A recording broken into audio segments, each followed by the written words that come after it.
बिस्मिल्लाहिर्रहमानिर्रहीम। अस्सलाम वालेकुम नाज़रीन, मैं हूँ साकिब बशीर।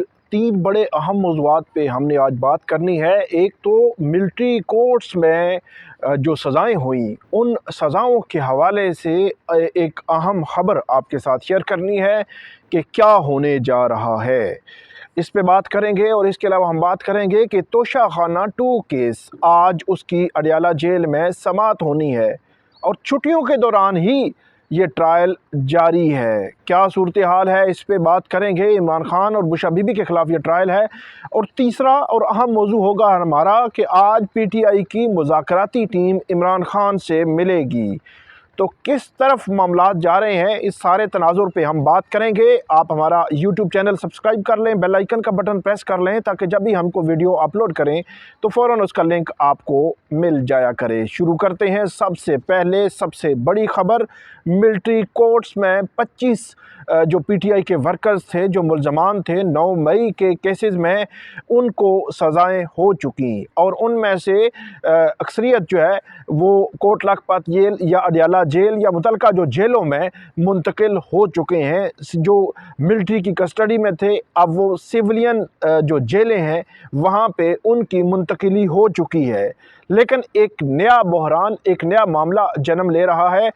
जो मुख्तलिफ़ दरख्वास्तें सामने आई हैं जो वज़ारत दिफ़ा को लिखी गई हैं मुल्ज़मान की फ़ैमिलीज़ की जानिब से, और उनमें ये मौक़िफ़ इख्तियार किया गया है कि मुल्ज़मान को 25 जो मुल्ज़मान को जो सज़ाएँ हुई हैं उनको जो फ़ैसले हैं, मिलिट्री कोर्ट्स के फ़ैसले हैं, उन फ़ैसलों की कॉपीज़ मौसूल नहीं हुई, तो उनको कॉपीज़ फ़राहम की जाएँ। और उसमें ये बात की गई है कि आर्टिकल 10A फ़ेयर ट्रायल का तकाज़ा करता है, तो फ़ेयर ट्रायल के तकाज़े पूरे करने ज़रूरी हैं।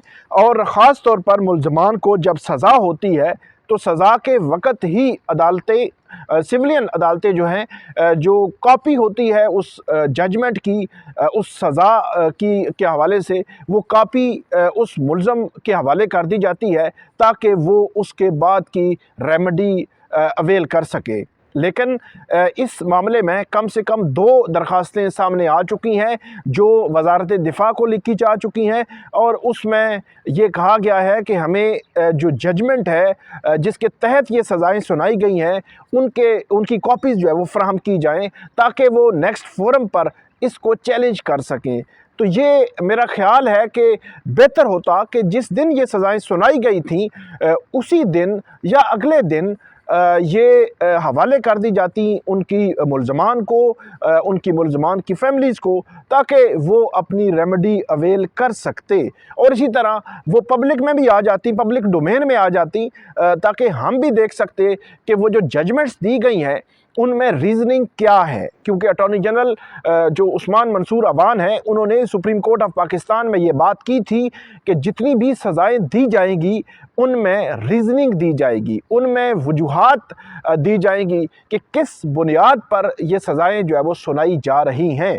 तो अगर वो पब्लिक डोमेन में ये सारी जजमेंट्स आ जाती तो आज मैं भी वो जजमेंट पढ़कर आपके सामने बयान कर रहा होता और आपको बता रहा होता कि फ़लाँ जो मुल्ज़िम है उस पर ये इल्ज़ाम था और उस मुल्ज़म पर ये एविडेंस था और वो उस एविडेंस की कानून की नज़र में हैसियत कितनी है और कितना इफ़ेक्टिव है या नहीं है। इन दोनों एस्पेक्ट्स पे हम बात कर रहे होते और फिर हम ये भी बात कर रहे होते कि इस जजमेंट में जो वजूहात ज़िक्र की गई हैं वो वजूहात कितनी रीज़नेबल हैं। क्योंकि जब भी कोई जजमेंट पब्लिक डोमेन में आ जाती है, कोई भी अदालत कोई जजमेंट दे देती है तो उस जजमेंट पर खुलकर बात हो सकती है, उस जजमेंट पर तनकीद भी हो सकती है, उसकी तारीफ़ भी हो सकती है। तो इसलिए वो जजमेंट्स पब्लिक डोमेन में आनी चाहिए, हम उस पर बात कर सकें, कोर्ट रिपोर्टर्स उस पर बात कर सकें, जो कानून जानने वाले लोग हैं वो बात कर सकें, वो जो फैमिलीज़ हैं वो उसको चैलेंज कर सकें। क्योंकि ऐसा नहीं होता कि एक सज़ा सुना दी गई तो वो हतमी है, अब उसको कोई छेड़ छाड़ नहीं सकता। तो इसलिए फेयर ट्रायल का तकाज़ा यही है कि वो सारी जजमेंट्स जो है उन मुल्ज़मान की फैमिलीज़ को, उनकी कानूनी टीमों को उनके हवाले होनी चाहिए। और इसी के साथ आप देख रहे हैं कि यूरोपीय यूनियन, उसके बाद यूके, उसके बाद यूएसए, अमेरिका की जानिब से भी मिलिट्री ट्रायल्स पर तशवीश का इज़हार किया गया है। फेयर ट्रायल के हवाले से सवालात उठे हैं और जो पाकिस्तान का जीएसपी प्लस का जो स्टेटस है उसके हवाले से भी बात की गई है कि आपने जो आपने शराइत हैं जा जीएसपी प्लस के हवाले से पाकिस्तान सिग्नेटरी है तो वो सारी आपने पूरी करनी है। अब वजारत ख़ारजा ये तो कह रही है कि हम जो है वो जो फेयर ट्रायल के जितने तकाज़े हैं, वज़ीर इत्तलात ने भी कल कहा, वजारत ख़ारजा ये कह रही है कि जो मिलिट्री ट्रायल्स हैं वो सुप्रीम कोर्ट के फ़ैसले के तनाजुर में ये मिलिट्री फ़ैसले जो है वो मिलिट्री कोर्ट्स के फ़ैसले दिए गए हैं। अब सुप्रीम कोर्ट पर और इस आइनी बेंच पर एक बड़ी ही भारी जिम्मेदारी आन पहुंची है कि वो अब इस केस का फ़ैसला करें। कल भी मैंने आपके तफसील से इस पर बात की थी कि इस केस का फ़ैसला करें, इस केस को मंतकी अंजाम तक पहुंचाएं, इस केस का फेट डिसाइड करें। एक क्वेश्चन ऑफ लॉ है और इस मुल्क की सबसे बड़ी अदालत इस केस का फ़ैसला नहीं कर पा रही। तो ये ओवरऑल जो मामला है वजारत ख़ारजा ने सुप्रीम कोर्ट पर डाला, ये भी बड़ा एक अजीब उन्होंने डिफेंस लिया है। और इसके अलावा मिलिट्री कोर्ट्स के जो फ़ैसलों की कॉपीज़ हैं, जजमेंट्स की कॉपीज़ हैं, वो मुल्ज़मान को अब मिलनी चाहिए ताकि वो अपना फ्यूचर डिटरमिन कर सकें कि उन्होंने कौन सी रेमेडी कहाँ से लेनी है। और सुप्रीम कोर्ट ऑफ पाकिस्तान तो मामला पेंडिंग ही है, वो भी देखेंगे कि वो कब तक इसको किसी हतमी और मंतकी अंजाम तक जो है वो पहुँचाते हैं। छुट्टियाँ ख़त्म होते ही पहले हफ्ते में इस केस को लगना चाहिए। जस्टिस अमीनुद्दीन खान आइनी बेंच के सरबराह हैं, जस्टिस जमाल खान मंदोखेल और जस्टिस मोहम्मद अली मज़हर, ये 3 रुकनी कमेटी है। इस कमेटी को पहले दिन ही बैठकर ये केस इस लगाना चाहिए और इस केस को 2, 4, 6 दिनों में, समातों में इस केस का फ़ैसला करना चाहिए और ये केस किसी सूरत भी अब लटकना नहीं चाहिए। मई 2023 में ये लोग गिरफ़्तार हुए थे, उसके बाद तकरीबन जून 2023 में इनके जो केसेस हैं ये आ गए थे सुप्रीम कोर्ट ऑफ पाकिस्तान में। अक्टूबर 2023 में सुप्रीम कोर्ट ने ये कहा कि सिविलियंस के ट्रायल मिलिट्री कोर्ट्स में गैर आइनी और गैर कानूनी है। दिसंबर 2023 में सरदार तारिक मसूद जो चीफ जस्टिस काजी फाइज ईसा के ब्लू आई थे, उनको उन्होंने लगाया, इस बेंच का सरबराह बनाया। अगरचे उनका कन्फ्लिक्ट ऑफ इंटरेस्ट नहीं था, बल्कि वो पहले ही इसमें इस बेंच से अलग हो चुके थे, उनको इस बेंच में बैठना नहीं चाहिए था, लेकिन इसके बावजूद जस्टिस रिटायर्ड सरदार तारिक मसूद बैठे। उन्होंने स्टे ऑर्डर ग्रांट किया और मिलिट्री कोर्ट्स को कहा कि आप अपने ट्रायल जारी रखें, आप अपने ट्रायल मुकम्मल नहीं कर सकते। और ठीक 1 माह के बाद जस्टिस 1 साल के बाद, मतलब दिसंबर 2023 में वो स्टे दिया था जस्टिस सरदार तारिक मसूद के बेंच ने।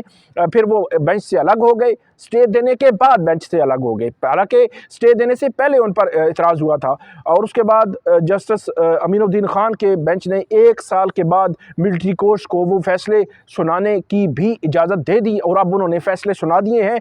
अब बेहतर ये है कि आप ये रीज़न लें कि इमरान खान या पीटीआई के दौर में सिविलियंस के ट्रायल हुए तो अब भी ट्रायल होने चाहिए, ये कोई रीज़न नहीं है। यकीनी तौर पर उनको भी इसका एहसास हुआ होगा कि पीटीआई के दौर में जो सिविलियंस के ट्रायल हुए उनको अब एहसास हुआ होगा कि वो नहीं होने चाहिए थे, और अब भी सिविलियंस के मिलिट्री ट्रायल नहीं होने चाहिए। सिविलियंस के ट्रायल सिविलियंस कोर्ट में होने चाहिए, मिलिट्री कोर्ट्स में नहीं होने चाहिए, क्योंकि मिलिट्री कोर्ट्स में वो फेयर ट्रायल के तकाजे पूरे नहीं होते जो होने ज़रूरी हैं।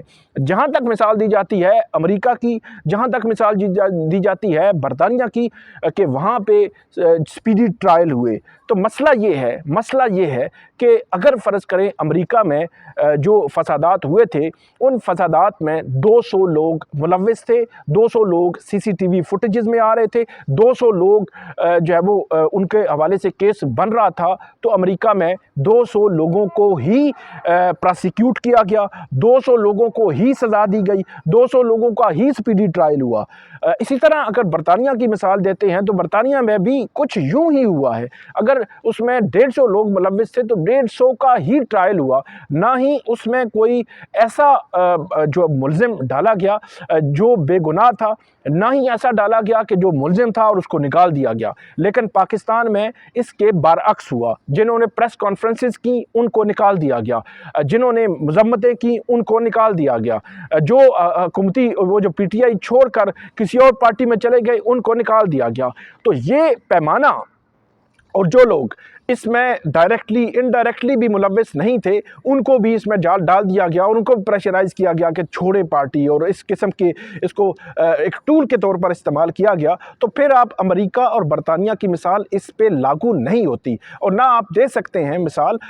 मिसाल आप तब देते जब हम ये कहते कि अगर 300 लोग इन फसादात में मुलव्वस थे और 300 लोगों की हद तक ही प्रोसिक्यूट हुआ है और 300 लोगों की हद तक ही फेयर ट्रायल होता, 300 लोगों की हद तक ही स्पीडी ट्रायल होता, और 300 लोगों से ना ज़्यादा ना कम, ना उनको उनमें से किसी को निकाला जाता कि वो पार्टी उसने छोड़ दी है या मजम्मत कर दी है, और ना ही किसी को डाला जाता और वो बेगुनाह होता, तो फिर हम भी कहते कि बिल्कुल आप अमेरिका और बरतानिया की मिसाल दें। यहाँ पे अमेरिका और बरतानिया की मिसाल फिट नहीं आती। तो ये मामला है मिलिट्री ट्रायल्स और मिलिट्री कोर्ट्स का।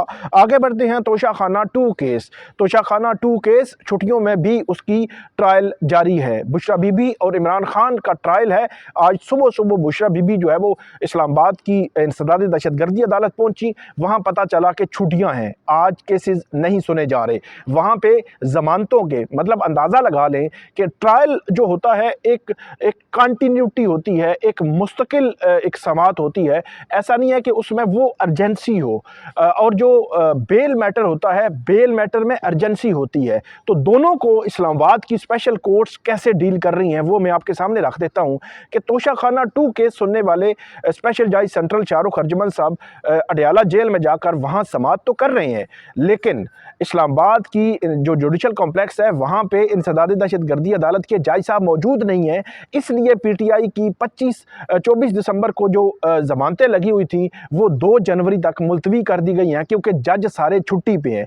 मतलब ये है कि जो काम रूटीन में होना है उसको अर्जेंसी में कर रहे हैं, और जो अर्जेंसी में होना है उसको रूटीन में कर रहे हैं। उल्टा काम हो रहा है कि और इससे कबल ये शाहरुख अर्जमन साहब छुट्टियों में ट्रायल कर रहे हैं। इससे कबल कल मैंने आपको बताया था कि जो जज हैं एहतसाब अदालत के नासिर जावेद राना साहब, उन्होंने जो छुट्टियां थी अगस्त की, उन छुट्टियों में ट्रायल किया था, और पूरा माह अपने जो स्टाफ था उनकी छुट्टियां भी कैंसिल की और अपनी भी छुट्टियां कैंसिल की थी। 3 अगस्त को वो आए थे, 4 अगस्त को उन्होंने चार्ज लिया था, और 4 अगस्त से लेकर पूरा अगस्त का महीना उन्होंने छुट्टियां की थी। और जो वकील थे इमरान खान के, वो चाह रहे थे कि हम जनरल एडजमेंट्स पे चले जाएं, लेकिन उनको भी जो ज़्यादा जो है वो लंबी तारीखें जो है वो नहीं दी गई थी, और छुट्टियों में भी उन्होंने ट्रायल जारी रखा था। और अब शाहरुख अर्जमन साहब भी छुट्टियों में ट्रायल जारी रखे हुए हैं। और इससे कबल जो हुमायूं दिलावर साहब है, उन्होंने भी तोशाखाना फौजदारी केस का ट्रायल पहले 5 अगस्त को, मतलब यकम से 5 अगस्त छुट्टियों में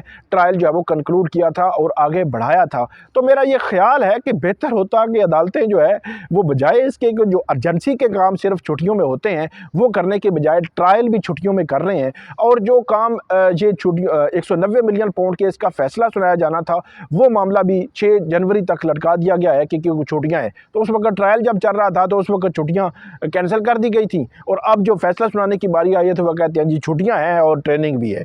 तो बहरहाल तोशाखाना 2 केस का आज समात होनी है अडयाला जेल में, बुशरा बीबी और इमरान खान, वहाँ पे टॉक भी होगी। इमरान खान साहब अपनी लीगल टीम से बात भी करेंगे, और इसके अलावा साथ ही साथ इमरान खान से आज उनकी मुज़ाकराती टीम की मुलाकात होने जा रही है। जो हुकूमत है उस पर इंटरनेशनल प्रेशर बढ़ रहा है। अब वो महसूस करें या ना करें उनकी मर्जी है, लेकिन बैन अल-अक़वामी प्रेशर वो मिलिट्री कोर्ट्स के फैसलों के तनाज़ुर में हो या जो रिचर्ड ग्रेनेल उनके जो ट्वीट्स की शक्ल में हो, उनके इंटरव्यूज़ की शक्ल में हो, हुकूमत पर इंटरनेशनल प्रेशर बढ़ रहा है। मुज़ाकराती टीम आज इमरान खान से मिलेगी, 2 बजे का टाइम है, और उस मुज़ाकराती टीम यकीनी तौर पर जो हुकूमत के साथ उनकी बातचीत हुई है वो इमरान खान के सामने रखी जाएगी। और अब चार्टर ऑफ डिमांड पीटीआई का क्या होगा, इमरान खान तो बड़ी क्लियर है। अब देखना है कि जो आज मुज़ाकराती टीम जाएगी वो कितनी क्लैरिटी के साथ आगे बढ़ती है, जाती है, और इमरान खान के सामने क्या केस पेश करती है, और 2 जनवरी के मुज़ाकरात क्या आउटकम होगा 2 जनवरी के मुज़ाकरात का, वो भी अभी देखा जाना बाकी है। लेकिन आज की बैठक जो होगी अडयाला जेल की, वो बड़ी अहम होगी। पहले तोशाखाना 2 केस में, और उसके बाद जो इमरान खान से उनकी मुज़ाकराती टीम PTI की लीडरशिप की मुलाकात है, वो बड़ी अहमियत की हामिल है। देखेंगे कि उसमें क्या होता है। जो अपडेट्स आएंगी वो आपके साथ हम बर वक्त शेयर करेंगे। आप हमें फ़ीडबैक दीजिएगा। अल्लाह हाफिज़।